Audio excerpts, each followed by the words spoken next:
Tony, we're sitting in one of your favourite haunts in Sydney. Can you tell me where we are and where the background of Mr. Coluzzi? Yes, Johnny, mate. This is Coluzzi Coffee Bar in King Cross in Victoria Street. Luigi Coluzzi was the middleweight champion of Australia in 1956. So I've been coming here since 1972. It's a great place to meet all my friends and all my fans and sit down and have a good yarn to them, and have a cup of black tea with honey. Nothing like a bit of honey, eh? Can't beat that honey, mate. Best medicine going. And inside there's quite a lot of photos on the wall. I presume that's your mate? So there's Louis and a few other guys, a few other Australian great fighters around back in the 50s and 60s and 70s. Louis was one of those rugged, hard fighters back in the days, and that's the reason why I come here. I've been coming here every since 1972, so I love the place and meet all my friends, and it's called great. And they must have a couple of photos of you in there too. I got a few photos there when I was young boy, young kicker. So in the last week, it's just been announced he's having another fight with Danny Green. What do you reckon about that? Oh well, mate, it's one of those things that Danny and Choc want to have another big fight to prove. Choc want to prove that he is the greatest fighter in Australia at today at this time of the century, and Danny wants to think of course he hadn't beat Danny. He just want to prove that he can beat Anthony Mundine too. Who are you betting on? Well, what do you think? Danny Green? Well, mate, my little boy. He's my little boy. There's not many people who can get away with calling him a little boy, I don't think. Well, he's my little boy, man. Yeah. I keep telling him, you're my little boy. Yeah. No, well, the footage we shot in Perth of you and Anthony sparring, I looked at the muscles on the back of your back and I thought, I think I'd rather get in the ring with Choc. Well, mate, it's back in the old days when I was training and fighting, so I never lost a bit of muscles, but still got a bit of on me. And you're training every day, you tell me? I train every day, man, every day of the week. Yeah. 7 days a week. The mind and the body. The mind and the body. Yeah. That's it, man. Listen, I got to do all that training. You won't do it for me, so I got to do it. Well, it hasn't hurt you. You're still looking pretty good shape, mate. Yeah. And Aboriginal issues at the moment. What do you think of what's going on in the country? They just had that Four Corners show last night.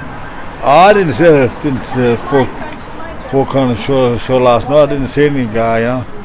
I'm not really sort of a political person. Yeah, I sit back in the background and see what's going on. That's what I do, and that things should get done pretty soon. I hope and say that we are the pure owner of this country, and it's common sense. It's been proven 60,000 years ago we was here. So why not the government just come and do the nice word to our people and say, you are the owners of this country. Yeah. So a treaty or sovereignty? Yeah, well, it's something towards our people, Yeah. It's really up to us young generation now to try to get this thing happening. Yeah.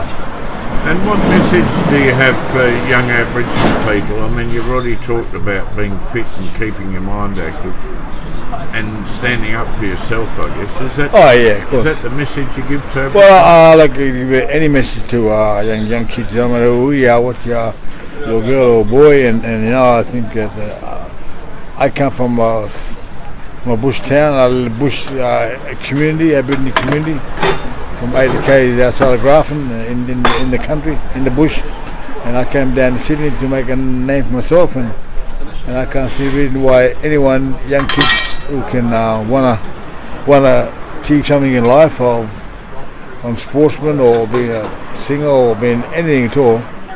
But the main thing is look after your machine. Yeah. And your machine is your body. Yeah. Don't drink any alcohol, don't smoke, don't smoking, no drugs. Just live a clean life and eat some good food, good healthy food. Yeah. Plenty of veggies, plenty of fruit, and you'll be laughing like me. Yeah, you look pretty happy and healthy, mate. Yeah, man. So with this footage, we're planning to use it in training or teaching Aboriginal youth how to make films. What do you reckon about Well, that? that'd be a great honour, a great privilege for yourself and other people will give you a hand to go around to help our little young kids, generation, for our generation down the track. It's a great thing, and I really think that there should be more of it. I'll try to get behind our kids and get them away from these dirty, rotten, bloody drugs, man.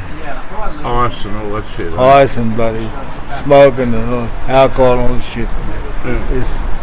It's ruining our next generation. Yeah. The ice is having a terrible impact. I mean, we've seen all sorts of stuff with different drugs, but ice is a whole new level again, I think. A new level. But I like to see what it happens to some smart kid out there to stop and think of themselves and look after their machine. To no matter what community you come from. I come from a poor community, but have a look where I am now. Took a lot of hard work, and also dedication to be where I want to be. And I didn't go to school. I got no education, but it's all common sense. Yeah. All common sense. Common sense. Common these days. Well, common sense is stop and think. Have a look out there. What all the young people doing to themselves. Yeah. What they're doing, what they're drinking themselves, what they're smoking, what they're smoking drugs. Man, stop and think. It's on TV every day on TV. People doing the bad things. It's common sense. And you're a very proud man, and also very proud of your son. Yes, I'm very proud man. I'm a Bundjalung man from up the North Coast, from New South Wales. Pretty proud of my young boy, Chocky boy, and I call him Chocky boy, and I said he's my little boy, but he wouldn't like it to say because he's a man now. But anyway, he's still my. But he wouldn't be going to try and slap you around even at your age, would he? He wouldn't do that, my little boy. I don't know that. He wouldn't do that. He'd just laugh and smile about it. You mentioned healthy food and stuff. And another one of our projects is the Sun Project, which is about growing food using worm farm systems from urban waste like lawn clippings and food scraps. It's quite ironic, really, when you think about it, getting Aboriginal people involved in growing food from white society's waste, because there never used to be waste. I know, I understand that, but we have to look after. It's a different generation, different world these days. We got to look after one thing, and that's our machine. Yeah. Machine is our body. Look after what you put inside the body, or something our body can work at. So it's really up to you to stop and think. Tony Mundine done it. I can't see reason why you boys and you girls can't do it too. God, you're not having a go at me too, eh? Oh, everyone. No matter who you are, what you are. I'll take it on the chin, mate. Take it on the chin, otherwise. But not literally. No, man, no, I wouldn't do that. Tony, it's a pleasure and a privilege to talk to you again, and look forward to doing more stuff with you guys in the future. Well, mate, I'm here to look after my young generation, but the young generation got to look after themselves. I can't be with them 24 hours. It's really, they got to do what we want you to do to be happy. Enjoy life, be happy, and do what you're going to do, and climb that ladder to be something in yourself. Beautiful. Thanks, mate. Thank you, champ.